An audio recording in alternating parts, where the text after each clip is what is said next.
Hi, I'm Helen Escott. This is Salem, and this is a reading with cats. And I don't know if you've ever had a coworker who was a cat before. He is as sweet as can be, but he is a 4-year-old, and he is still a toddler, and he is kind of difficult to deal with at the best of times. I'm going to read from, Salem is going to go over here and sit on my desk. This is how I read, with this tail always up in my face. This is called Operation Wormwood. It is a best-selling crime thriller from me. It is the first book in the Operation series, the second one being Operation Vanished. And Operation Wormwood started when I was faced with a deep theological question of why does evil against the most vulnerable always go unpunished by an all-loving and all-powerful God? And as a result of that, I wrote Operation Wormwood. It is available through Flanker Press and also through Indigo, through Amazon, anywhere you can buy books. It's available in softcover and ebook. And they are on, the ebooks are actually on sale right now. So hopefully you'll go get it. And I'm on Facebook, Twitter, and Instagram. You can follow me and send me a message and let me know what you think. This is Operation Wormwood. A thick fog hugged the streets of St. John's, the oldest city in North America. The seaport had been surrounded by a bank of fog for 3 days. The cold, damp air crept into a person's bone, causing a chill that not even a hot cup of tea could thaw. This type of spring weather could last for weeks, causing even the hardiest of Newfoundlanders to curse the damp cold and wonder why they didn't move down south to a warmer climate. It wasn't unusual for a person to develop anything from a common cold to pneumonia this time of year. The emergency department at the Health Sciences Center was alive with activity. Charles Horan struggled to carry Patrick Keating through the front doors of the hospital. The elderly Keating was barely able to stand and continuously passed in and out of consciousness. Horan wanted to call an ambulance, but Keating did not want the attention the lights and sirens would bring. The two men could have easily been mistaken for father and son. The waiting room was standing room only. The 30-year-old hospital had hardly kept up with the growing population of the province. The once state-of-the-art emergency department was in dire need of simple things like an updated seating area, a lick of paint, and more space. The sniffles and groans of 6 people filled the area. The sign on the wall said estimated wait time 4 hours. There were 3 wickets at the front of the room, each with clerks taking basic medical information and patients and determining their level of priority. Keating's right arm was draped across Horan's shoulders. Horan held the elderly man tightly around the waist and kept him from falling as he carefully helped him sit in a seat in front of the wicket. Keating's body melted into the chair. The perspiration on his brow was visible, and his mouth sagged as if he was having a stroke. Horan quickly explained that Keating had been sick on and off for over a year. He had a flu that he could not get rid of. He told the nurse he begged the elderly man to go to the doctor, but Keating refused. His symptoms became worse over the past few months. He had an unquenchable thirst, but found water bitter and turned his stomach. The thirst was followed by unstoppable nosebleeds. He had lost a considerable amount of weight, but attributed it to stress and being overworked. He also had torturous pain throughout his body. The nurse noted the symptoms and placed a hospital bracelet around Keating's wrist. She prioritized him as urgent, but not life-threatening. She brought out a wheelchair and, with Horan's help, lifted Keating onto the padded seat. By this time, Keating was starting to come to and began to talk nonsensically. He was aware of his surroundings, and his speech slurred as he grabbed Horan by the collar and pulled him closer, whispering, "Don't tell them who I am. I don't want the media to get wind of this. I don't want any rumors or panic." Keating was winded and couldn't focus his eyes. No, Patrick, don't worry about things like that now. You'll see a doctor and everything will be fine. Keating's head fell forward and he passed out again. Agatha Catania, the emergency department nursing supervisor, didn't care who he was. She was more interested in getting him into triage and assessed. With expert precision, from years of crisis medical experience, she took Keating's vital signs. His temperature was 101, his pulse was racing, his respiratory rate was labored, and his blood pressure was 180/95. She wheeled him into an examination room, and two more nurses assisted her, lifting him onto a bed. "We have to get him into a gown to be examined," she said, and started to unbutton his shirt. "No, I'll do it." Haran pushed her hands away from Keating's chest. She shoved his hands back. "I'm a nurse, sir." Haran decided to divulge their secret. "He's the Roman Catholic Archbishop for the province, and I'm his assistant. We're both priests. Please, let me do it." Agatha felt like he was expecting her to bow her head and genuflect at the mention of their titles. She was the first person in her Conception Bay family to get a university degree. Her father, a weathered fisherman, broke his back to ensure his only daughter received a good education. He never wanted her to work on the water. Her family had Italian and English roots, but centuries of blending their accent with the local Irish dialect spoken throughout the island in the cold North Atlantic left them with a distinctly towny or Bayman accent. She was a Bayman and proud Protestant, raised in the Church of England, but often mistaken for Irish Catholic due to her thick Bay pronunciation of certain words. 4 years of university and 10 years of working at the biggest hospital in the province could not take the Bay out of the girl. Father Haran's assumption that she was a good Catholic girl was more than justified by her words and her actions. Putting this old man into a Johnny coat was one less thing she had to do today.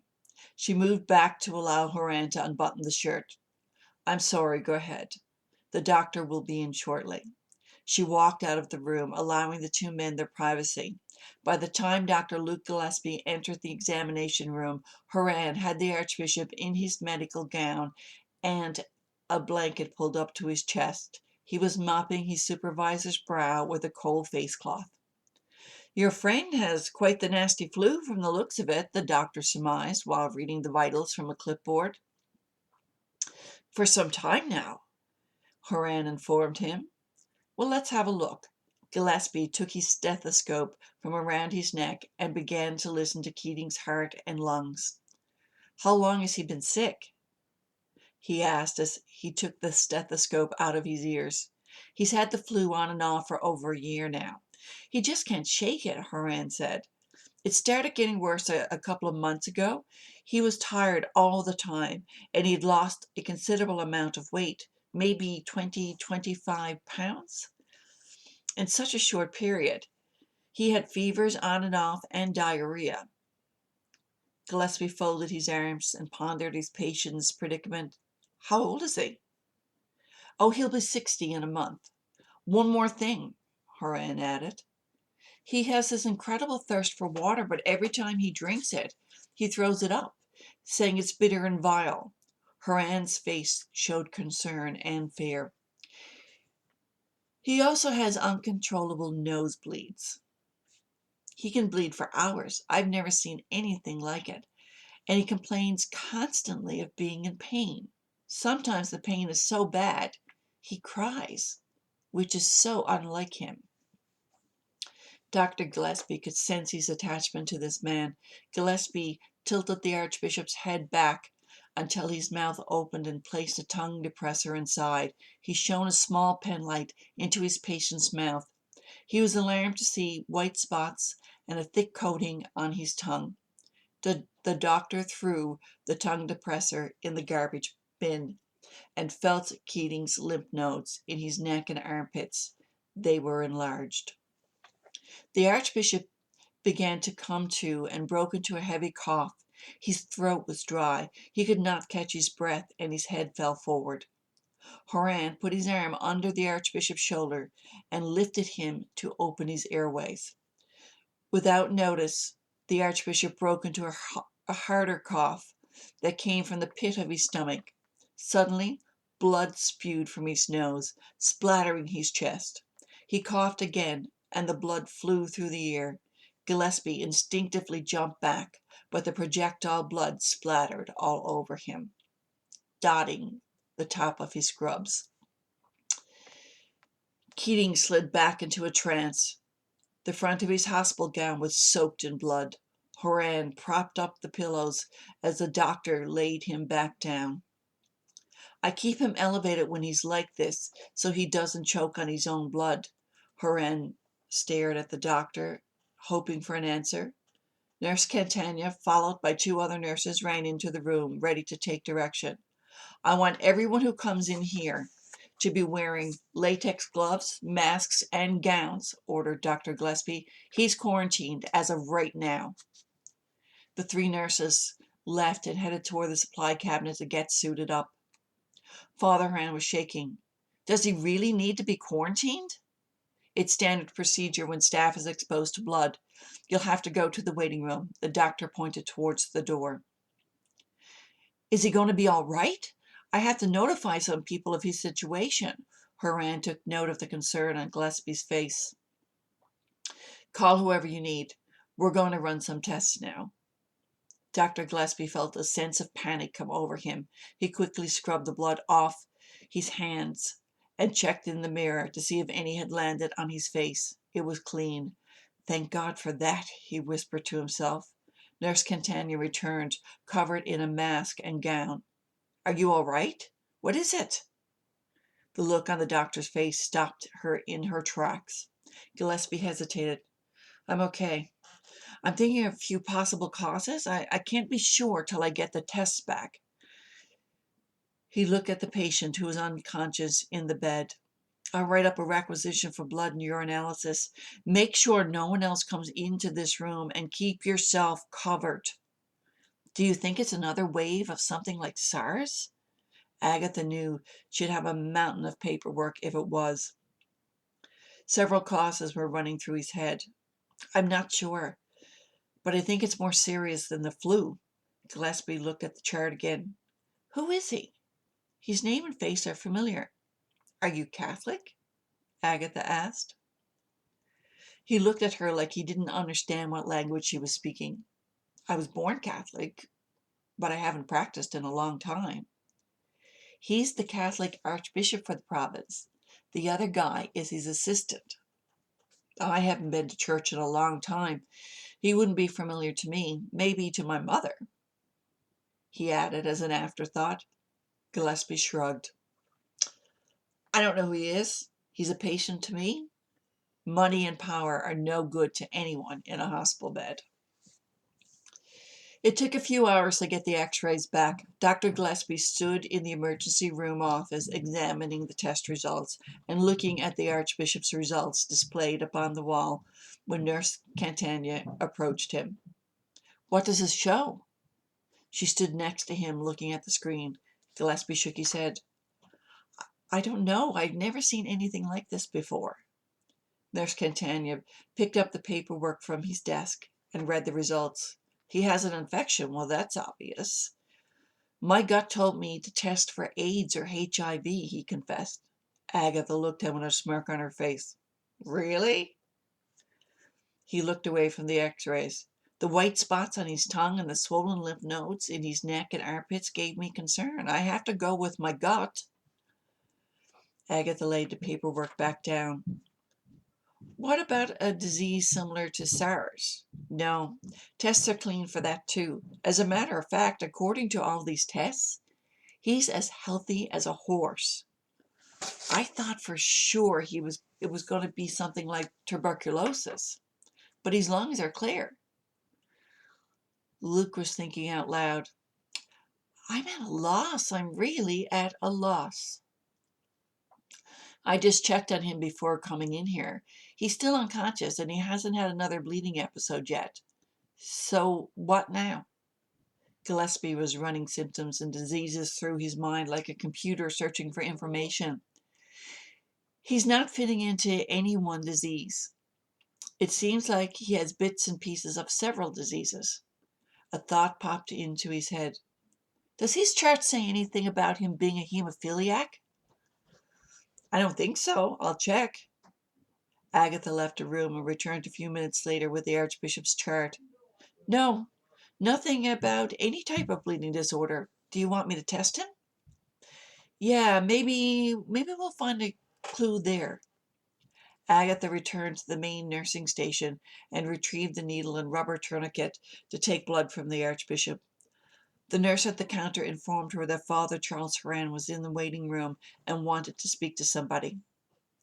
She put her supplies in her uniform pocket and headed to the waiting area. Horan was pacing in the hallway with a cell phone to his ear, speaking to someone about the Archbishop's situation. He said goodbye when he saw Agatha coming towards him. Any news?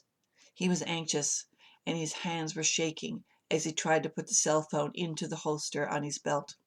Not yet. We're still running tests. Can you think of anything that may be causing this? Horan shook his head.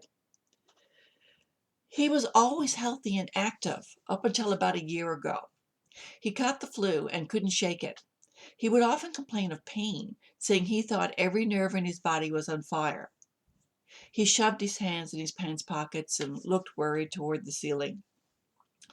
Agatha wasn't sure if he was looking for answers or divine intervention. She noticed how young this priest was. He couldn't be more than 25, yet the lines around his eyes made him look much older. He seemed too young to have this responsibility of caring for the head of the church in this province.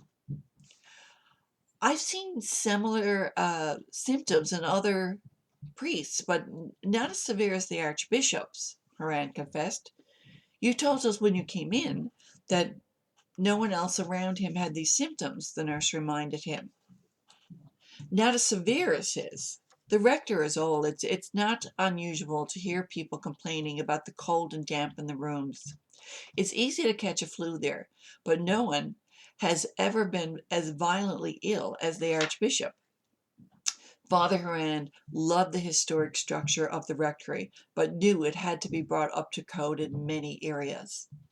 The rectory was built behind the Basilica of St. John the Baptist. Its construction began after the basilica was finished around 1855. The entire Catholic compound was constructed using limestone and granite imported from Galway and Dublin, Ireland, as well as bricks from Hamburg and local sandstone quarried from St. John's and Kelly's Island in Conception Bay, giving the buildings their characteristic gray color. They are located on the highest ridge overlooking the city of St. John's, facing towards the narrows surrounding the St. John's Harbor. They were purposely built that way. They were built that way to greet fishing vessels entering through the narrows. Salem is running around my feet and biting me and throwing me off. The first things the sailors would see when they came into the harbor were the large church buildings in the largest. Salem is still biting. They would see the largest church buildings in North America at that time. Much of the church and rectory remained the same as when it was built, except for the wiring. The cost of upkeep was staggering. The heat alone cost a king's ransom. Declared heritage buildings, they had to stay true to their history. Thus, drafty windows and cold stone walls kept their residents in a constant state of freezing temperatures, even when it was hot outside. What about you? Do you spend a lot of time with him? Agatha queried. I've known him forever. He was my priest at my orphanage when I was a boy. Horan turned to face her. He's the reason I became a priest. After I was ordained, I transferred back to the office to work with him. When he became archbishop, he chose me as his assistant. He added proudly. So you're like father and son. The question came out of her mouth before she could stop it. She never understood the Catholic hierarchy, but knew it was inappropriate as soon as she had asked it. Father Haran's face took on a look of smug authority. I'm his assistant. This is not a father-son relationship. We're priests. Agatha had a feeling that he had answered this question before, maybe many times. She tried to cover her embarrassment by saying, I need to know his next of kin for the record. He has your name listed, but does he have any family who should be making decisions for him? He doesn't have any family other than the church. Agatha knew he was lying, but didn't know why. Okay, well, he has you listed, so I will let you know if anything changes. Agatha turned and walked back into the emergency unit. She never looked back at Father Haran, but could tell he was watching her. She felt like a schoolgirl who had just been disciplined for talking back. Suddenly, the hair on the back of her neck stood up, and goosebumps formed on her arms. She felt cold and decided that although Father Haran may be a man of God, he gave her the creeps. Archbishop Patrick Keating was peaceful in his bed when she entered the room. Agatha turned his arm over, tied the rubber tourniquet around his forearm, inserted a needle into his vein, and proceeded to draw blood. She had just finished when he opened his eyes and looked at her. I'm taking your blood so we can run some more tests to find out what's wrong with you. Her voice was soothing. She was used to calming people down in the emergency area. I'm so thirsty. His lips were pasty and stuck together. He could barely get the words out. I can't give you any water just yet, but I'll give you some ice chips, okay? They're going to give you a little bit of relief. Agatha called out to a nurse who was walking by and asked her to bring some ice chips for the Archbishop. She returned with a styrofoam cup full of ice chips and a small stick with a sponge on the end to help wet his lips. Agatha wet the sponge and rubbed it along the Archbishop's lips until they were moist. At first he seemed relieved, then he licked his lips and began to gag. You've put vinegar on my lips! He tried to spit the water out and wiped his lips with his sleeve. You cursed woman! Where is Charles? He changed from peaceful to difficult in a matter of seconds. Agatha Salem is biting me again. Agatha felt the same air of superiority that Haran had exuded. They're certainly cut from the same cloth, she thought. It's ice chips. They'll make you feel better. She tried to calm him down again. It tastes bitter, like vinegar. She felt like a servant who had done wrong. Here, try the sponge yourself. It's soaked in cold water. You can suck on it like a lollipop. She took the sponge out of the cup and handed it to him. The Archbishop put it between his lips and spat it out, coughing and sputtering. It's vile, woman. Get me some water, he ordered her. This is water. Agatha wasn't afraid to talk back. He hit her hand, and the cup full of ice landed on the floor. Get me Charles. She stood back from the bed, collected her blood vials, and turned to walk away. When she got to the room, she turned towards him. You're quarantined. No visitors. She placed the vials in the collection tray and thought to herself, I'm Catholic. He can go to hell for all I care. And that was chapter 1 of Operation Wormwood. And once again, it's published by Flanker Press, and it is available on Indigo, Amazon, and on Flanker Press. You can call them directly. And this is Salem, and thanks for tuning in to Reading with Cats.